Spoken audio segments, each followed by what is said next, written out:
Hello. So my proposal today is about the International Baccalaureate Extended Essay Collaboration with George Mason University and adjusting our timeline. As we go through this, you'll see how the extended essay can be better supported with university assistance on top of high school assistance, and how the adjusted timeline should help our students in our particular student body and our student population and the things that they struggle with. All right, I'm just going to run through the agenda real quickly. I am going to send you electronically the slideshow from today, and I will also send you the write-up in a PDF so you can refer to that in future. We are going to talk about the program and its objectives, the budget, the target audience, benefits, research-based rationale, and how we're going to measure impact for this program. So this program is going to support the needs of our IB diploma extended essay students who have a high population of immigrant, English language learner, first generation students. And we're going to do that by giving structured library instruction, advising, and support to help the completion rates increase. We're also going to support academic success in college by preparing them not only for academic research and rigor, but also we're going to give them a realistic completion timeline compared to the traditional concept of the extended essay, and it's going to be more reflective of the college experience. We are going to have our high school library staff, and we're also going to pair up with the reference instruction librarians at George Mason who have agreed to be involved in this project with us. We're very excited about it. It should be a really great collaboration. We are going to give students access not only to our resources, but they will get the George Mason Library, print, electronic, and reference staff resources. After watching this process for a year, the reason we're doing this is because we think we can fix the problems we saw. This is not attached to a course, so there's no structure. The students are on their own to meet with a mentor. It's drawn out over 2 years, and our student population just has a lot of things that can get in the way of tracking something that's not attached to a concrete class. Extended travel is common for our students, so momentum is lost over the summer, but honestly, sometimes they will be enrolled, leave for winter break, and come back a month after break is over and have to be re-enrolled because they were withdrawn. So there's a lot of things that interfere with continuity for our students. It's also a struggle to find time for teachers to meet students and advisors outside of school hours. It's hard on the teachers, but a lot of our students are working a job or two. We had one young man that was working three, so it's hard for them to do things outside of what's carved out for education during the day, during the school day. This plan is going to make the librarians, the advisors. We're going to pull students out of class for in-house learning. That way we leave the teacher in place in the classroom, and the extended essay students get to come get uninterrupted days of learning, academic research, and exploration. They will also be finished with the rough draft of their paper before they go on that summer vacation before their junior year, which will help some with the scheduling and continuity issues as well. So our target audience are IB diploma eligible students that are required to write the extended essay to receive the designation of IB diploma, as opposed to an IB scholar. The IB scholar students do not have to write the extended essay in order to gain that designation. So we are just focusing on the students who have to do this add-on extended essay in order to get their IB diploma. All right, finances. So we need buses to get to George Mason.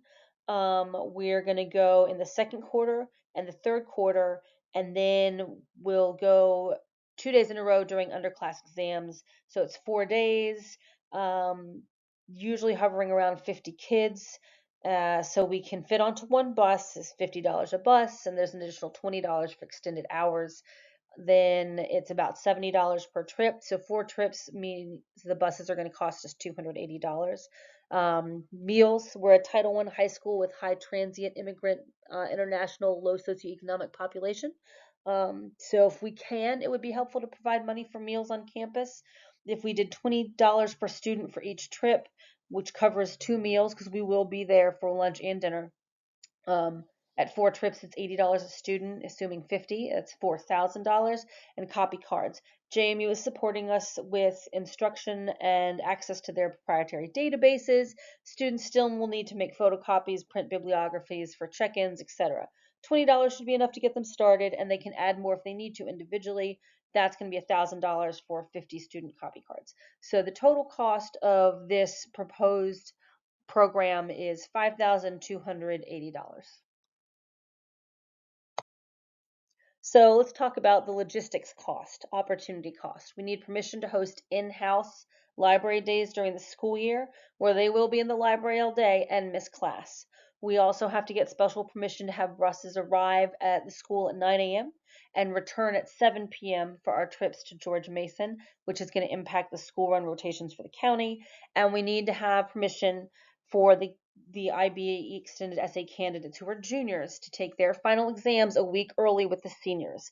This will let the students have a final week of research, writing, and instruction before summer vacation, when many of them will leave the country for months to visit family, or some of them are working multiple jobs over the summer. So instead of taking exams that last week of school with the freshmen, sophomores, and juniors, they'll have finished their exams and they will be in the library or at George Mason the entire school day working on their extended essay.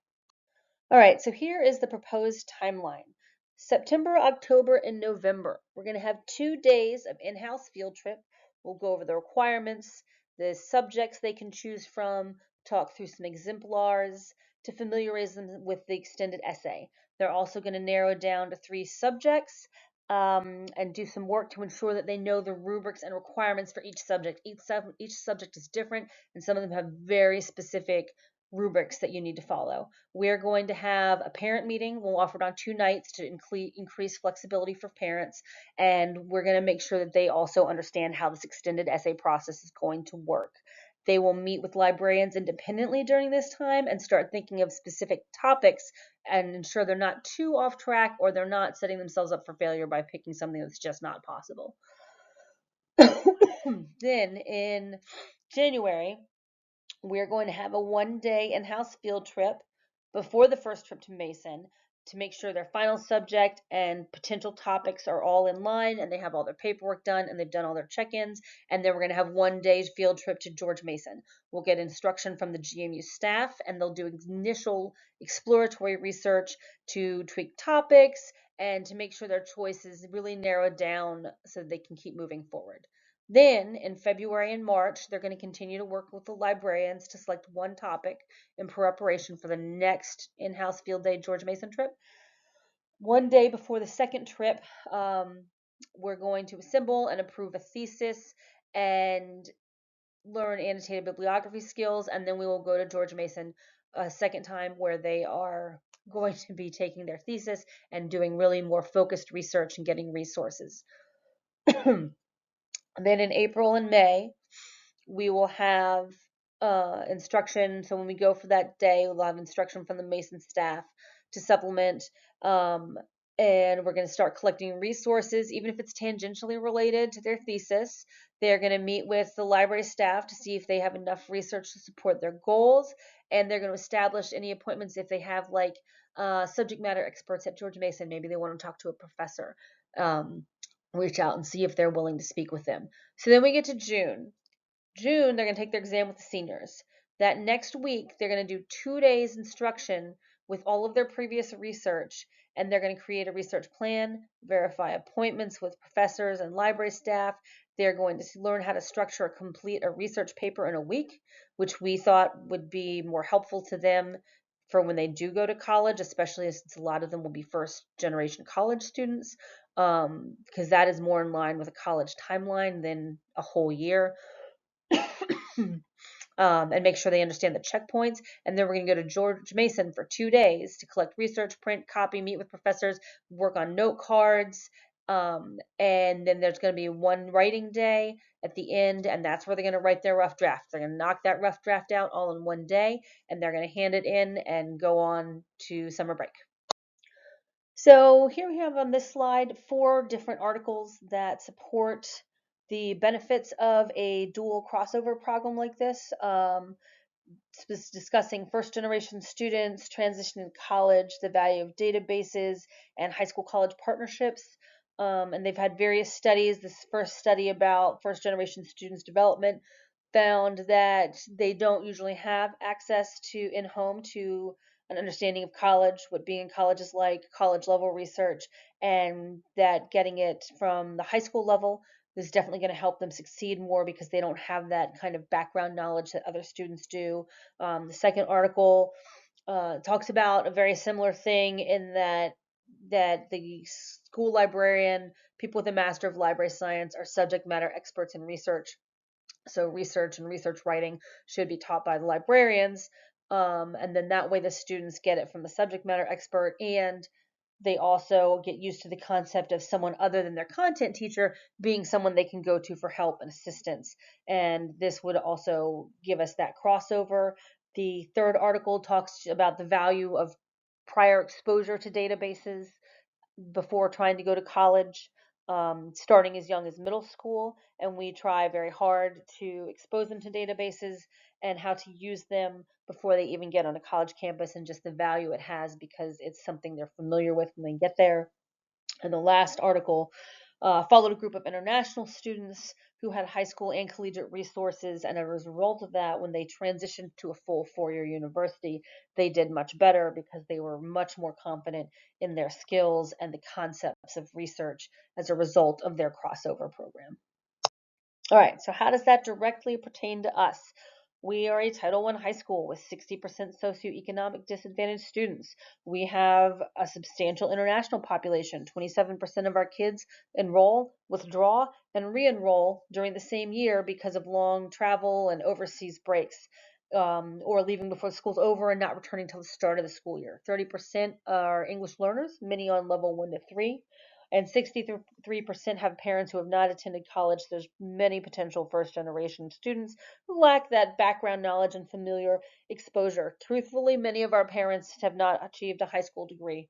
Let alone a college degree, but that is not a formally tracked number like these others are. Based on the sources, exposure to our student and looking at our student body, exposure during the high school years to collegiate resources and writing is crucial to their transition into a collegiate environment. We do our best. We get them the best databases we can that suit all the programs at the school and their needs. And we provide information and instruction here tied into their content area. But at the end of the day, we cannot match the purchasing power of a university. And if it's tied directly to us going into a content area, it also can limit their vision of who can I ask for help, where do I get research help, and they may never take advantage of a reference librarian, for example, in college because they don't know that that's something that they can do and that's available to them. So we picked our more specific group, our extended essay group, because they are most likely to be college bound, but 75% of them are first generation student or English language learner or socioeconomic disadvantage. Some of them are all of those things. Because of the unique makeup of our students, participating in a rigorous program like the International Baccalaureate program, the crossover with George Mason is going to be very helpful. They will get focused instruction from lively staff here in the writing process for collegiate papers. They're going to get research instruction from us and reference support from us, but also subject-specific reference staff at the George Mason University libraries. They're going to have access to databases from our school, but also the George Mason University electronic and print resources on campus, which we cannot begin to duplicate. They also get hands-on support and more of an individual capacity with all the phases of research because it's not attached to a content area. So the previous system where they would pick an advisor and kind of meet willy-nilly and try to cobble it together didn't really teach them about research and the structure as well as it could have. So by putting it in this structure, they're going to get more hands-on support. They're going to get more structure out of it, and then they're also going to learn how to use a university system and learn about reference staff and faculty members that are willing to speak to them and interview with them for their papers, so they will be more comfortable in accessing these resources as first generation students. So in addition to the research-based findings on preparing the type of students we have here, we're going to be helping the teachers. This is a standalone project. It's not tied to a class, and with the current system, faculty mentoring has to be done outside of school hours. So this way, teachers aren't trying to find time to meet with students. Everyone's doing the project at the same time. Everyone's in a focused setting. The library staff and IB coordinator, collectively, we can cover all of the content areas they're eligible to choose for an extended essay basis on the classes they could take. So we can cover all of those, and we can be the mentors, and we provide all the structure and the support from the lens of research specialists. All the teachers do is volunteer to read rough drafts once and provide feedback on the draft for the student to incorporate when we return in the fall. This is technically a 2-year process, so we knock out the front end, and then when they return, they'll get it'll get read by a teacher, and they'll get some feedback, and they'll go through the peer review process. But the bulk of the weight of the work is off of the teachers, and it's even focused in for the students so they can't get lost in their own scheduling and lives. Measuring impact. So we are going to track how many essays are completed. The historic rate is 10 to 12 out of 50 eligible students. Our goal is to have at least 90% of them complete that essay by the end of the junior year with this new system. So if we can get an increase in completed submissions, that in and of itself will be a big step forward. We're also going to do a follow-up survey at IB graduation. It happens in January after high school graduation. So kids who are still home on winter break, they can come and they can get their IB diploma. We can also conduct actual interviews with anyone willing to, and able to spend that kind of time with us over their break. We will conduct a second follow-up survey via email in April towards the end of their first full year in college. And we will invite a couple students, if they want, to come and speak to the next group of extended essay students before the in-house field trip during finals to discuss their experience and how it's helped them in college. So we've got a few ways we can track success and make sure that not only are we getting more completed essays, that students who complete them feel like they were more well prepared than their fellow freshmen as a result of having gone through this process and used these resources and had this exposure. So we want to make sure that it is working to continue investing this kind of time and schedule change in it. So we have a possible expansion thought through in case this is successful for a few years with the IB kids. If the interviews and surveys suggest they really had a higher level comfort, we may be able to expand to requiring a get to know your library sessions during the post-exam period. We can teach them about the supports in place at their college and public library in the fall, what's available to them, and we would do them based on the school and location, because sometimes, you're going to move. Even if you're not going to college, you should know what the public library has to offer. And we could run them kind of as a part of that week prior to graduation. You have cap and gown, you pay off your debts, you have rehearsal, and we could add in attending your college library or future home's public library session. Also, the success with the extended essay students will trickle into other courses taught by IB instructors, which should lead to increasing incorporation of critical thinking skills into their content and their comfort with turning over research instruction to the library staff, which you have to demonstrate it at first, but once we get that ball rolling, it'll just help the teachers and it'll help the students, even if they're not going to do the extended essay, because even the ones who don't do that will have exposure to the concept that you can go to the library staff, you can go to reference staff, and you can ask for that kind of information help and research structuring so that they can be successful. And here are just the references from those articles that I referenced. If you want to go find them and read them in depth for yourself, then this way you can go find them.